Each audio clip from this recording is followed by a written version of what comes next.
Ilan pang Pinoy mula sa Cambodia na repatriate na rin ng pamahalaan. Brigada Sheila Matibag, i-brigada mo! Brigada! Live report!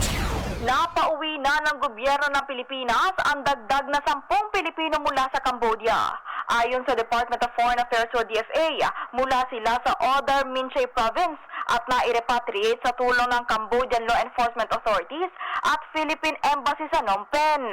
Bukod pa ang mga ito sa 26 na mga Pinoy na nagtatrabaho sa parehong probinsya na humiling na makauwi sa bansa. Hindi pa naman malinaw kung ang mga Pilipino ay biktima ng human trafficking, pero muling nagpaalala ang DFA laban sa mga kahina-hinalang mga job opportunities na naglipa na online na posibleng magdala ng kapahamakan. Samantala, maliban sa DFA, sinalubong ang mga dumating na Pinoy ng iba't ibang ahensya ng gobyerno, kabilang na ang Department of Migrant Workers o DMW upang tiyakin ang tulong para sa mga ito. In the heart of changing lives, ako si Brigada Sheila Matibag ng 15.1 Brigada News FM Manila, The Music and News.